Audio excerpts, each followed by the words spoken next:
Greetings, my scattered brothers and sisters in the Lord. Trust you know the Lord is with you wherever you find yourself scattered, and that you know that his presence with you is more than enough for whatever you might face today. We are at 1 Peter chapter 4, and we are picking it up at verse 15. So 1 Peter chapter 4, verse 14. So 1 Peter 4:14. If you are insulted because of the name of Christ, you are blessed, for the Spirit of glory and of God rests on you. If you suffer, it should not be as a murderer or thief or any other kind of criminal, or even as a meddler.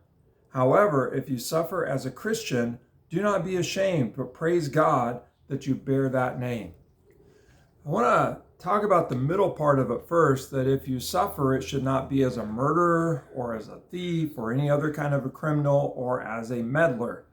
That's quite a wide range from murder to meddling. And I'm thinking, okay, well, what do they have in common that Peter kind of strings all that together? And I think it's the idea of taking, that as a murderer, you are taking somebody's life. As a thief, you are taking somebody else's property. And that as a meddler, you're putting yourself in somebody else's business and taking it as if it's your own. And so there's this taking theme that goes on there that's going to result in suffering. That if we go through life taking, whether it's taking a life, obviously, but taking somebody else's property or taking somebody else's business, kind of making their business our business, kind of taking their turf, if you will.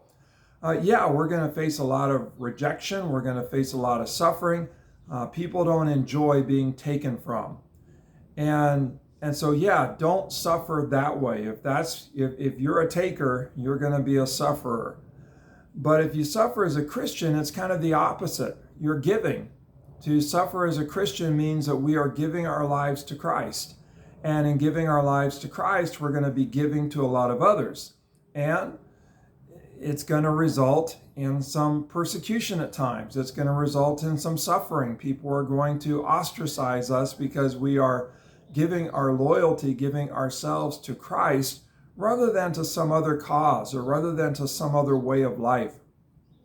And so there will be some suffering as a result of giving ourselves to Christ. But Peter says, when you suffer because of giving yourself to Christ, because of bearing the name of Christ, rejoice. The Spirit of the Lord, the Spirit of glory actually rests upon you in that giving. And so don't suffer as a taker, suffer as someone who is giving yourself to Christ. Listen to it one more time. If you are insulted because of the name of Christ, you are blessed, for the Spirit of glory and of God rests on you. If you suffer, it should not be as a murderer or thief or any other kind of criminal or even as a meddler. However, if you suffer as a Christian, do not be ashamed, but praise God that you bear that name. And so wherever you find yourself scattered today, don't be a taker, give yourself to Christ. And if you suffer for giving yourself to Christ, rejoice that you bear that name. The Spirit of glory and the Spirit of God rest upon you as you align yourself up with Christ, the ultimate giver. God bless. Have a great day.